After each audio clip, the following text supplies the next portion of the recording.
enseigner, c'est d'abord communiquer. Communiquer, on peut faire ça de plusieurs façons avec de nombreux outils numériques. En formation en ligne, on voit souvent le modèle du cours enregistré, mais il y a plusieurs autres façons de faire. Un peu à la façon des séries télévisées qui nous diffusent des histoires semaine après semaine, un cours peut avoir plusieurs stratégies et plusieurs outils numériques. Notre premier invité aujourd'hui est M. Éric Dany, enseignant en informatique. Bonjour. Bonjour. Avec le confinement que nous vivons présentement, comment se fait-il que nous soyons si près l'un de l'autre? Probablement dû au fait qu'on est mariés depuis 15 ans, puis qu'on vit ensemble depuis 20 ans, chérie.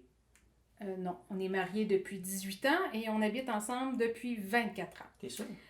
Bon, on va passer à la première question. Donc, on se concentre, M. Dany? Donc, vous êtes enseignant en informatique et vous enseignez en ligne présentement. Oui, j'enseigne 2 groupes en ligne 100%. Donc, en fait, de manière hybride, synchrone, et puis tout est fait en ligne, toutes les activités sont faites en ligne, y compris les évaluations sommatives. Donc, vous médiatisez une certaine partie de votre cours, mais vous avez quand même commencé avant le COVID-19. Dites-moi comment vous avez commencé, par quoi vous avez commencé et comment vous avez commencé. Racontez-nous votre histoire. Ça fait une vingtaine d'années que j'enseigne, ça fait 4-5 ans que j'utilise la capsule vidéo. Comment ça a commencé, c'est que je me rendais compte année après année en donnant les mêmes cours que souvent les mêmes questions revenaient dans de la matière plus complexe avec un niveau d'abstraction supérieur. Fait que j'ai commencé à monter des capsules pour ces notions-là seulement au départ. Donc je pouvais diffuser ça à mes étudiants sur une plateforme normale, c'était pas en ligne du tout, mais ça permettait vraiment aux étudiants de pouvoir retourner voir la capsule sans devoir toujours me poser la question. En même temps, ben, les étudiants les moins forts avaient besoin de ça pour consolider un petit peu les acquis. Comment utilisez-vous votre matériel médiatisé dans votre formation, dans vos cours? Je l'utilise autant en ligne que des cours en présentiel. Évidemment, comme j'ai mentionné, j'utilise beaucoup les capsules pour des notions plus complexes, que je laisse ça toute la session, ils peuvent retourner dans le temps quand ils veulent. Mais j'ai aussi 2 autres trucs que j'utilise souvent. C'est les énoncés de travaux, au lieu de faire juste un énoncé en PDF. Donc, je fais une petite capsule vidéo. Ça me permet vraiment de faire des ajustements pour des précisions, si vous voulez, sur l'énoncé du travail à réaliser. Je fais beaucoup de laboratoires formatifs. Puis, en parlant d'évaluation formative, la rétroaction est super importante. Donc, je fais toujours des capsules de rétroaction pour chacun de mes laboratoires en présentant ma solution. Et après ça, ben, les étudiants peuvent aller la consulter pour voir, comparer avec la leur. Avec votre expérience, avez-vous vu des avantages pour vos étudiants puis des avantages pour vous comme enseignant?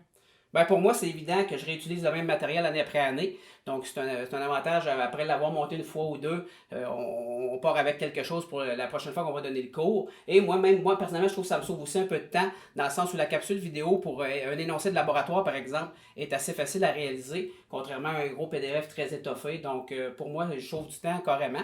Pour les étudiants, c'est sûr que la possibilité d'aller pouvoir écouter n'importe quand les capsules dans le temps, c'est fort intéressant.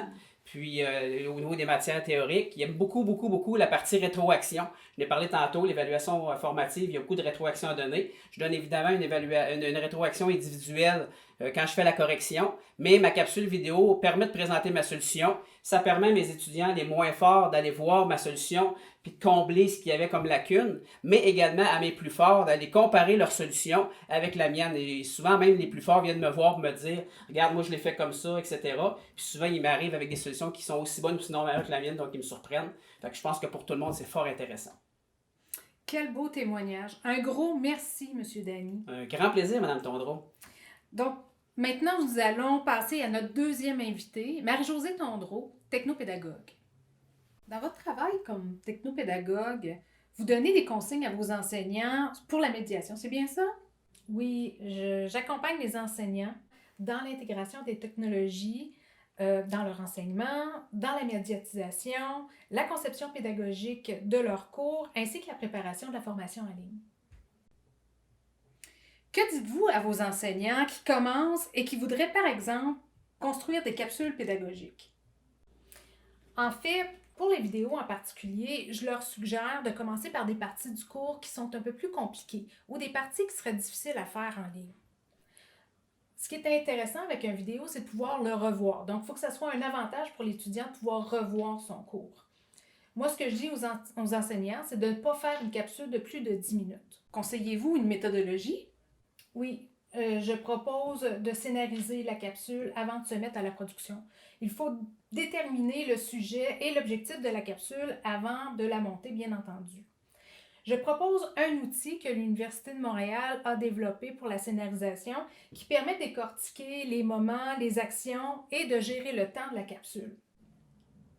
Après d'avoir fait la planification, de quel matériel l'enseignant a-t-il besoin? Eh bien, tout dépend du besoin de l'enseignant. Je réduis à 3 familles de production pour les capsules vidéo. La première, c'est que l'enseignant se filme pour transmettre de la théorie, une explication, comme la manipulation d'un microscope, par exemple, en faisant des entrevues avec quelqu'un ou tout simplement en faisant un témoignage de sa propre profession. À ce moment-là, l'enseignant va avoir besoin d'une caméra avec des micros ou tout simplement l'utilisation d'un téléphone intelligent ou d'une tablette fait l'affaire aussi. Je suggère même l'option caméra dans Windows tout simplement pour s'enregistrer ou d'aller s'enregistrer directement dans une salle Zoom puis de créer une capsule pédagogique avec ça. Le deuxième, c'est la présentation. Donc, l'enseignant va se filmer pour présenter quelque chose ou un logiciel. Donc, à ce moment-là, on peut le faire directement avec PowerPoint, donc s'enregistrer, faire une capsule, ou tout simplement utiliser un logiciel qui va nous permettre de pouvoir enregistrer ce qu'on fait à l'écran et notre voix en même temps. Et la troisième, c'est l'animation. Donc, je peux utiliser, par exemple, des logiciels d'animation pour pouvoir créer une capsule pédagogique animée telle que Powtoon ou Télégami. Eh bien, merci, Madame Tondreau. En terminant, avez-vous des conseils? Oui, je conseille aux enseignants d'y aller de façon progressive. La création de capsules pédagogiques prend beaucoup de temps au début, mais de moins en moins au fur et à mesure que vous allez créer l'habitude. La capsule pédagogique n'a pas besoin d'être parfaite. Vous ne passez pas à Radio-Canada. Et si vous commencez par les parties les plus difficiles de votre cours, vous allez pouvoir les réinvestir dans vos cours en présentiel. Donc, ça va devenir un avantage pour vous et vos étudiants. Puis, en plus, vous allez gagner du temps. Cependant, quand on parle de médiatisation, il ne faut pas seulement parler de capsules vidéo. Donc, il y a plusieurs autres façons de faire. Donc, ça peut être du texte, ça peut être des images, ça peut être des capsules audio, ça peut être des cartes conceptuelles. Il y en a plein de façons de faire. Ce qu'il faut se rappeler, c'est qu'un enseignant n'est pas là seulement pour donner de la notion. Il est là pour pouvoir faire des rétroactions, il est là pour pouvoir donner des activités, de valider les connaissances des étudiants.